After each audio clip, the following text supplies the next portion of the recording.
General سائر شمشاد ہیں، علامتی عہدہ سب سے بڑا ہے، لیکن طاقت کے اعتبار سے چونکہ آپریشن کمانڈ نہیں ہے تو یہ پالیسی بناتے ہیں یا نیوکلیر کمانڈ یا اسٹریٹجک پلاننگ وغیرہ. طاقت اور سینیورٹی میں یہ آرمی چیف سے بظاہر اوپن ہے، لیکن تقرری آرمی چیف کا صدر وزیر اعظم کرتے ہیں، اور باقی تینوں سروسز کی اپنی اپنی کمانڈ پہ فورس پہ وہ ہے. اب جو یہ سارے یہ چاروں 4 سٹار ہیں، یاد رکھیں. 5 سٹار عہدہ مطلب 5 سٹار ستارے یہ سیاسی، علامتی، آئینی اور آپریشنل سطح پر محدود عہدہ ہے. جس طرح ایوب خان کا عہدہ تھا، اور جیسے آرمی چیف کا بھی عہدہ ٹائٹل پوری زندگی ہے، لیکن ٹائٹل پوری زندگی کے لیے رہتا ہے، چاہے آرمی چیف ہوں یا سابق امریکی صدر ہوں، یا جس طرح آپ کو پتہ ہے پاکستان میں بھی یہ ساری زندگی ریٹائر رہتے ہیں، خبروں تک لکھا جاتا ہے. اور اس میں تو فیصل والا نے کہا نا ہم سپریم میں قانون میں تبدیلی لائیں گے، تو اس 27ویں ترمیم میں اس عہدے میں اختیارات شامل کرنے کا معاملہ بڑا اہم ہوگا. اس میں نے وزیر اعظم اور صدر کی پھر ضرورت نہیں پڑے گی. مخصوص نشستوں کا جو سپریم کورٹ میں کیس چل رہا ہے، یہ اسی لیے 15 جون سے پہلے ختم کرنا کہ 78 نشستیں ہیں پیپلز پارٹی نون لیگ میں بانٹیں اور 27ویں ترمیم کے لیے 2/3 کے لیے راہ ہموار کریں، تاکہ آئینی سیاسی اعتبار سے فیلڈ مارشل کے پاس یہ اختیارات آ جائیں. پاکستانیوں کو اس سے کوئی فرق نہیں پڑتا، یاد رکھیں، کیونکہ اختیارات ابھی بھی جی ایچ کیو میں آرمی چیف کے پاس ہی ہیں، سب کو پتہ ہے. فوج کے اندر جو اختیارات کا معاملہ وہ ایک اہم عہدہ تھا، اہم معاملہ تھا، اور اس میں چونکہ آئینی تحفظ بھی حاصل نہیں تھا، اور سول عدالتوں میں ان کے مقدمات چل سکتے ہیں. جو کہہ رہے ہیں نہیں چل سکتے، غلط بات ہے. صدر اور وزیر اعظم کو صرف آئینی استثناء ہوتا ہے، اس میں باقی کسی کو نہیں. البتہ 27ویں ترمیم میں یہ استثناء ڈالا جا سکتا ہے کہ کسی بھی عدالت میں کبھی بھی کوئی مقدمہ نہ چلے. میں نے عمران ریاض کا باقی لوگوں کے دیکھے ہیں کہ وہ فیلڈ مارشل کسی عدالت میں نہیں بلا رہے، یہ بات درست نہیں ہے. پاکستان کے آئین اور قانون کی میں نے کافی اسٹڈی کی، اس سے بالا تر نہیں ہے، لیکن آپ کو پتہ ہے قانون اور وہ حالات آپ کے سامنے ہی ہیں. اب چونکہ فیلڈ مارشل کے عہدے پر آ چکے ہیں، اس لیے پاکستان میں ایوب خان ہی ایک فیلڈ مارشل گزرا ہے، اس لیے موازنہ اسی دور سے کیا جائے گا. ایوب خان کے دور میں آپ کو پتہ ہے جو فیلڈ مارشل بننے کے بعد وہ سلسلہ چلا، جنرل جیہا تک آیا اور آدھا ملک ٹوٹ گیا. اس میں جو انٹرسٹنگ چیز جو آپ کو پتہ ہے طاقت کے اس کھیل میں انہیں لانے والے ان کے ساتھ کیا کیا ہوا وہ ذرا غور کریں. 1965 کی جب جنگ میں فیلڈ مارشل کو عہدہ ایوب خان نے سنبھالا، پھر صدر پاکستان بنا، مارشل آرٹ ایڈمنسٹریٹر بنا، 11 سال ملک پہ قبضہ کیا. تاریخ تو وہی دہرائی جا رہی ہے.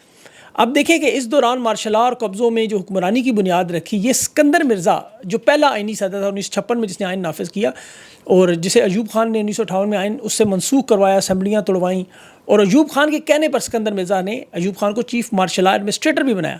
صرف 20 دن گزرے، 20 دن، اور ایوب خان نے اسکندر مرزا کو جبری رخصت پر اقتدار بھی چھینا، خود صدر بھی بنا، اسے ملک بدر کیا، برطانیہ بھیجا، اور ساری زندگی جلا وطنی میں گزری، اور حکومت پاکستان نے اسے واپس دفنانے تک کی اجازت نہیں دی. وہ ایران میں دفن ہوا. اب یہی کام ذوالفقار علی بھٹو کے ساتھ ہوا. ایوب خان کے ساتھ وہ 8 سال وزیر رہا. پھر ایوب خان کے خلاف بغاوت بھی ہوئی، پیپلز پارٹی کی بنیاد بھی رکھی. ایوب خان پر جو عوامی احتجاج، ریلیاں، اور وہ جو لوگ کتا کتا تک کہتے رہے اس کو، وہ جو دباؤ بڑھا وہ ذوالفقار علی بھٹو کا تھا. ایوب خان کو استعفیٰ دے کے جنرل یحییٰ کو حکومت دینی پڑی، جو بلا شرکت صدر بنا، اور پھر ملک 2 ٹکڑوں میں ہوا. 77 میں ذوالفقار علی بھٹو اور ضیاء الحق کی باری آئی تو بھٹو نے ضیاء الحق کو تمام سینئرز کو نظر انداز کر کے جنرل علی قلی خان کو نظر انداز کیا، اسے کیونکہ وفادار ہے، غیر سیاسی ہے. ذوالفقار علی جبکہ ضیاء الحق نے 1977 کے انتخابات کا الزام لگا کے تحریک چلا کے مارشل لا لگا کے گرفتار کیا، بھٹو کو پھانسی دے دی اور 11 سال حکومت کی. پھر ضیاء الحق نے بھی مزے کی بات ہے اگلے 11 سال کا منصوبہ بنایا ہوا تھا کہ آموں کی پیٹی نکل آئی. اب جب نواز شریف آیا تو اس نے کوئی سبق نہیں سیکھا. معذرت کے ساتھ جنرل علی قلی خان مشرف کے دور میں آیا تھا. مشرف کے دور میں جنرل علی قلی خان کو اس نے نواز شریف نے سپر سیڈ کر کے مشرف کو لگایا آرمی چیف، اور اس نے کیا کیا، اقتدار ختم کر دیا. مزے کی بات ہے کہ آخری دنوں میں آپ کو پتہ ہے چیف آف جوائنٹ سٹاف تک بنا دیا تھا. اپریل کے مہینے میں نواز شریف نے بنا دیا تھا جنرل مشرف کو چیف جوائنٹ سٹاف، لیکن اس نے 6 مہینے کا مارشل لا لگا کے فارغ کر دیا. پھر یہی معاملہ آپ کو پتہ ہے آگے یوسف رضا گیلانی زرداری اور اشفاق پرویز کیانی کا ہوا. پھر یہی معاملہ جنرل باجوہ اور نواز شریف کا ہوا. گارنٹیاں دی گئیں کہ کچھ بھی نہیں کہا جائے گا، لیکن دیکھ لیں ادارے میں دباؤ تھا اور نواز شریف کی حکومت پاناما میں ختم ہوئی، حالانکہ ڈان لیگ سے نکلوا دیا تھا. تو یہ اس کے بعد تحریک جنرل باجوہ نے عمران خان کی حکومت سے ووٹ بھی لے لیے، پیٹھ میں چھرا بھی گھونپا، عدم اعتماد بھی لایا، ملک کو تباہی و بربادی کی طرف پھینک دیا. یہ پھر فارم 47 کی حکومت بنائی گئی اور موجودہ آرمی چیف سامنے آئے، نئے تعلقات بنے. آصف زرداری کو ڈھونڈ ڈھانڈ کے لا کے صدر لگایا، شہباز شریف کو ناجائز وزیر اعظم لگایا، مریم نواز کو وزیر اعلیٰ. تو یہ سارا 2/3 اکثریت لا کے پہلے ان کی حکومت بنائی، پھر انہوں نے عہدوں کی ان کی توسیع کر دی. لیکن نون لیگ نے اپنے کفن میں کیل ٹھونک کے فیلڈ مارشل کا جو عہدہ مکمل کیا. اب اس ہائبرڈ نظام میں جس میں 75% آرمی چیف کے پاس اور 25% ان کے پاس تھا، اب نون لیگ نے وہ اپنے ہاتھوں سے تباہ برباد کر دی ہے.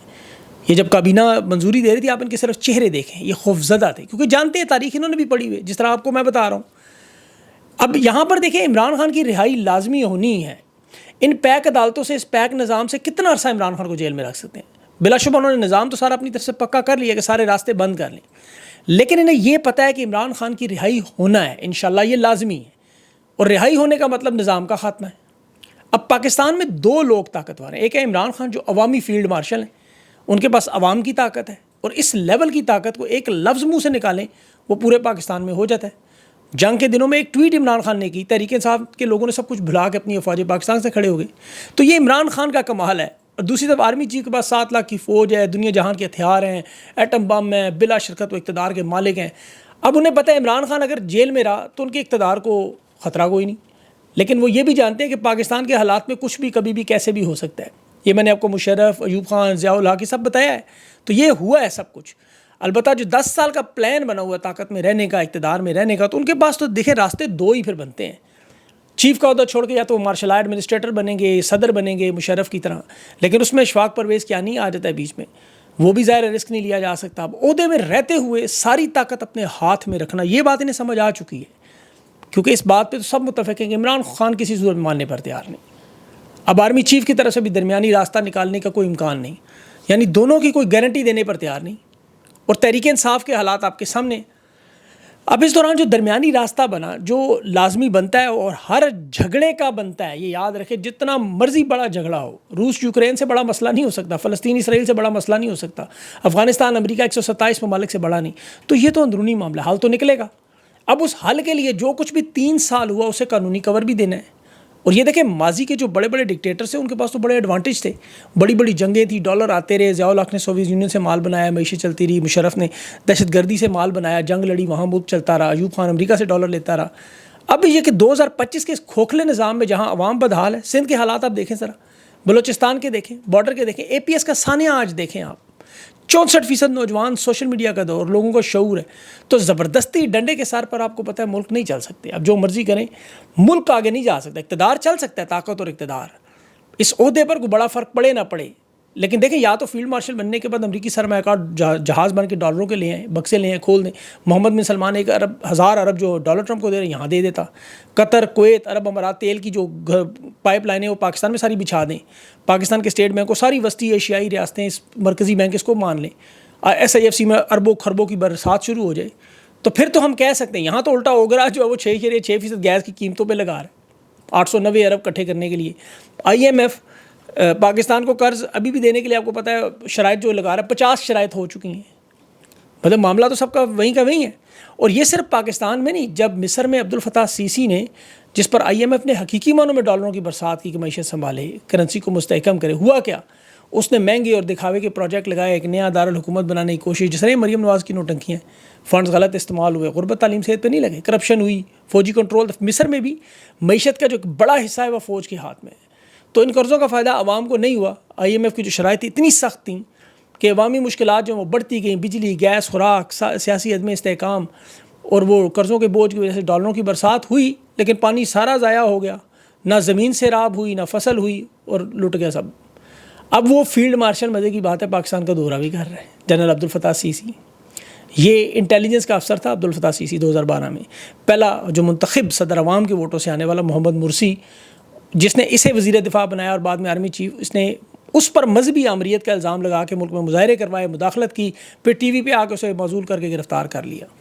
جو نگران حکومت اس وقت بنائی تھی, اس کے صدر نے عبدالفتاح سیسی کو اس وقت آرمی چیف میں تھا اور اسے فیلڈ مارشل کا ترقی بھی دے دی. یہ الیکشن بھی لڑا, فارم 47 حکومت بھاری اکثر 99% ووٹ بھی لے گیا. مرسی کو مقدمات میں سزا ہوئی اور ایک عدالتی سماعت میں اس کا انتقال ہو گیا. اب اس جنرل عبدالفتاح سیسی کو پاکستان بلایا جا رہا ہے. یہ ذرا غور کریں اور سوچیں اس بات پہ. تحریک انصاف کو اس لیے اپنی تحریک میں جان مارنی ہوگی. آج دیکھیں پارلیمنٹیرین جو ہیں وہ القادر کیس میں سزا معطلی تھی, وہاں بڑے آرام سے سزا معطلی ہو جانی تھی, لیکن اس پہ اتنا انہوں نے عدالت پہ بھی, عدالتوں میں تو یہ حال ہے کہ وہ مرد کو عورت بھی بنا سکتے ہیں, عورت کو مرد بھی بنا سکتے ہیں, ان سے تو جو مرضی کروا لیں. اور میاں آباد فاروق جیسے لوگ, جنید اکبر جیسے لوگ, عالیہ حمزہ جیسے لوگ, اب ان لوگوں کو حقیقی معنوں میں سامنے آنا ہوگا. اس وقت تو ظاہر ہے مزاحمت پارٹی کے اندر سے بھی ان کی ہو رہی ہے, باہر اس پہ بعد میں بات کروں گا. عدلیہ میں ججز سینیورٹی کیس بھی بڑے دلچسپ مراحل میں. 5 رکنی بینچ کو آج جسٹس محمد علی مظہر جو سن رہے تھے، اس میں یہ جسٹس سرفراز ڈوگر جو 2015 میں ایڈیشنل جج بنا، اور ایک ہیں جسٹس سومرو صاحب، یہ 2023 میں۔ محمد آصف صاحب کا کیس سب سے بہترین، 20 جنوری 2025 یعنی چند مہینے پہلے ایڈیشنل جج، ابھی تک ایڈیشنل جج ہے، اور وہ اسلام آباد ہائی کورٹ میں ٹرانسفر ہو کے کام بھی کر رہا ہے، پہلے بینچ میں بیٹھا ہوا ہے۔ فیصل صدیقی صاحب نے آج یہ سارے رکھے ہیں ان کے عدالت کے سامنے کہ یہ ریکارڈ کیا ہے، چھپایا گیا چیف جسٹس سے، تو بتایا ہی نہیں تھا۔ تو اب یہ قائم مقام چیف جسٹس سرفراز ڈوگر اور اس کے ہم نواؤں کے لیے بڑا خطرناک معاملہ ہے، کوئی خان کے کیسز سن رہے ہیں، اسپیشل اس کے لیے لائے گئے ہیں، اور کوئی ان کی ضرورت نہیں تھی۔ مطلب اسلام آباد ہائی کورٹ کا کوئی جج بھی ان کی بات ماننے کو تیار نہیں تھا، اور عامر فاروق جن کی ڈگری کا مسئلہ ہے وہ نکلا ہے، تو اس کے پیچھے ایسا بندہ تیار کرنا تھا، اور القادر ٹرسٹ اسی لیے نہیں لگ رہا، ملتوی کیا جا رہا ہے جان بوجھ کے۔ تو لگے گا تو ضرور، آج نہیں، ہفتے بعد نہیں، 2 دن بعد، ابھی اس کی 23 کو لگی ہیں ڈیٹس، تو اس مہینے میں بہت کچھ ہونا ہے۔ انشاءاللہ میں آپ کو مزید اپڈیٹ کرتا رہوں گا۔ اپنا خیال رکھیں، مجھے اجازت دیں، اللہ حافظ۔